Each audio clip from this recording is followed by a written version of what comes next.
For 3 decades, a broken Craftsman tool required no receipt, no explanation, just a 5-minute walk through Sears. That exchange was the lifetime promise. Then in 2017, the Craftsman name sold for $900 million. A year later, Sears filed for bankruptcy. Today, 68% of buyers still believe Sears stands behind that warranty. America's lifetime tool promise didn't just die, it was quietly replaced by something else entirely. In 1927, Arthur Barrows, head of Sears's hardware department, spotted a name for sale in the trade papers: Craftsman. He paid just $500 for the rights. At the time, Sears was already a retail giant, but Barrows saw something different in the name, a way to speak directly to the new American homeowner, the person building a life with their own hands. The Craftsman brand made its debut not in a boutique showroom, but in the pages of the Sears catalog stacked alongside kitchen stoves and washing machines.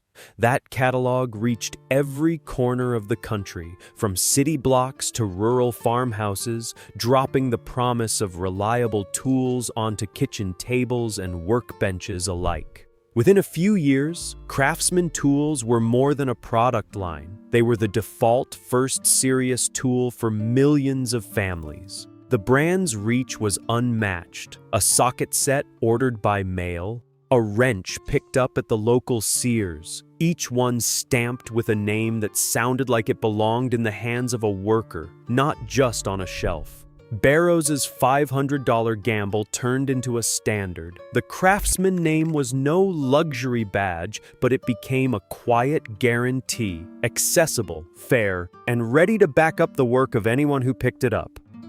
A broken socket or a split-handled screwdriver meant a short walk to the Sears warranty counter, not a negotiation. The ritual played out the same way from 1965 through the mid-1990s. A customer stepped up, set the tool on the desk, and met the steady gaze of a clerk who had seen it all. There was no demand for a receipt, no paperwork to chase. Instead, the clerk would reach for the tool, turn it over in practiced hands, and say the words that became a kind of promise.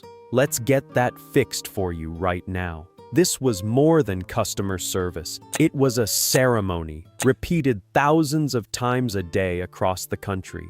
The desk, marked with a brass lifetime guarantee sign, stood as a quiet altar to fairness. Within 3 to 5 minutes, a replacement tool appeared from behind the counter, fresh, unblemished, stamped with the same name. The old one disappeared into a bin, no questions asked. Sometimes a short assurance followed. That's covered for life, no matter how long you keep it. For working people, this exchange was immediate and absolute. The warranty lived in the hands of the clerk, not in fine print or legal disclaimers. The process was so simple, so consistent, that it felt sacred.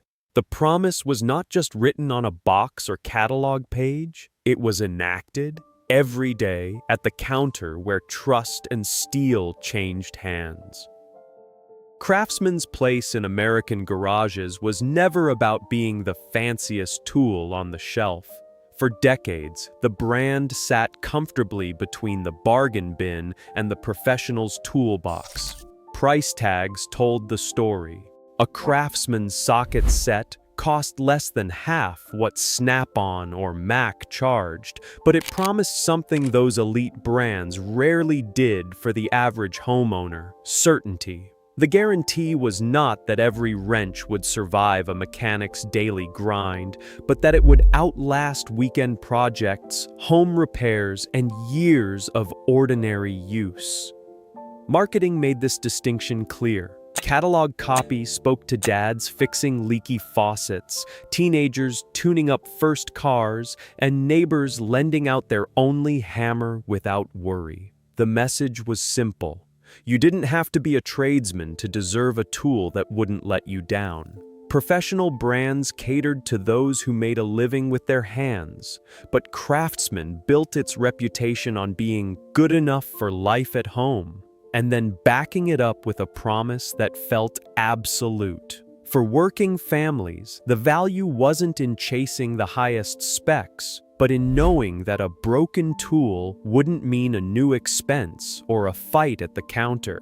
This quiet confidence, priced within reach and reinforced by the ritual of easy replacement, turned Craftsman into a household standard. The trust was not in the steel alone, but in the belief that the company stood behind the person using it.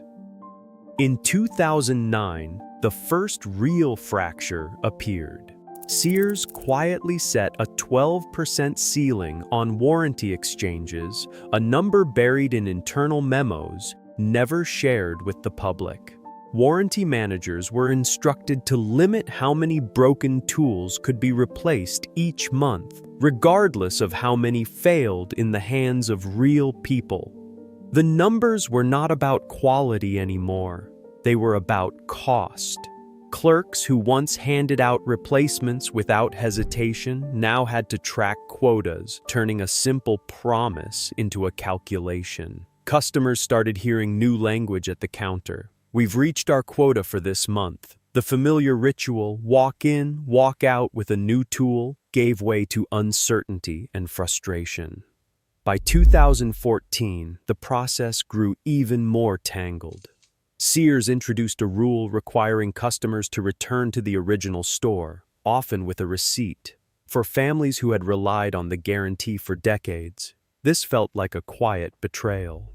The old trust, rooted in a handshake, not a paper trail, was replaced by suspicion and hoops to jump through. Finance executives argued these changes were necessary to protect margins, pointing to mounting warranty costs. But for people who built their lives around the promise, the shift was unmistakable.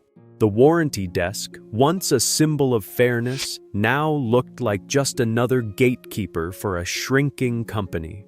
What had been a sacred exchange between worker and brand was now subject to quotas, receipts, and fine print. Stanley Black Decker paid $525 million in cash for the Craftsman brand in early 2017, with another $250 million due 3 years later, and a string of contingent payments stretching out 15 years. The contract carved up the future.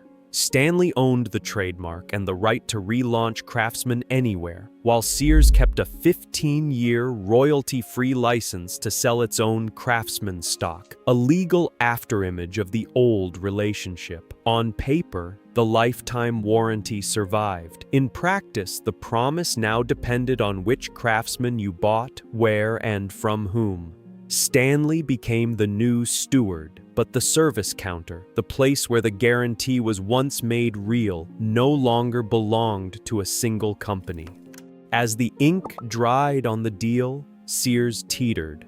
On October 15, 2018, the company filed for Chapter 11 bankruptcy. The filing listed the Craftsman license as a significant asset, but also as a fading link to a nationwide system that was collapsing in real time. With each store closure, the old warranty ritual became harder to find. The brand and the service that once defined it were now legally and physically split, each moving on separate tracks. What had once been a seamless contract between worker and company became a matter of legal rights, payment schedules, and licensing terms. The old certainty, the knowledge that a promise would be honored at any counter, was replaced by a new, fragmented reality. A brand name traveling through different hands, the meaning of its guarantee now scattered across contracts and court filings. A broken drill in Ohio set off a chain of frustration that once would have been unthinkable. The owner, facing a dead Craftsman cordless, turned to the new online warranty system. Instead of a short walk to a counter, he was met with a digital maze, a series of tasks. Fill out a claim form, upload photos, provide serial numbers, and wait for an email reply. The promise of instant face-to-face reassurance was replaced by automated responses and shipping labels. Across the country, more than 1,200 new Craftsman products now required customers to navigate this remote process. For the Ohio claimant, 6 weeks passed before a denial arrived. The company said the reason was misuse, despite years of careful use. The ritual that once lived at a desk now felt distant, anonymous, and conditional. The tool was just a number in a system. The guarantee, once a handshake, had become a ticket in a queue. The Sedalia tape measure, stamped "Made in USA" with global materials, was meant to anchor Craftsman's new era in American soil. But even this symbol of authenticity came with an asterisk. In 2021, the Federal Trade Commission reviewed whether the Sedalia label met the threshold for a true American-made claim, after reports surfaced that more than half of its components were sourced overseas. The Federal Trade Commission did not issue formal penalties, but the episode left a mark, a public note that the promise of homegrown quality was now open to interpretation. Meanwhile, a Morning Consult poll showed that 68% of tool buyers still believed Craftsman was a Sears brand, even as the warranty process had moved online and the tools themselves were often made abroad. Net Promoter Scores tell the rest, from +28 in the final Sears years to just +12 after the relaunch. Loyalty fractured along generational lines. Collectors paid a premium for vintage wrenches, while longtime customers refused to buy new models, convinced the moral promise had been traded for marketing spin. The evidence is everywhere: the label, the poll numbers, the drop in trust. The Craftsman name still circulates, but the belief that once-bound worker and brand has slipped beyond repair. A promise you must argue for is no promise at all. When a guarantee needs fine print, the trust at its core vanishes. Today, loyalty built over generations is spent in minutes at a service desk. The real loss isn't steel, it's the certainty that fairness endures.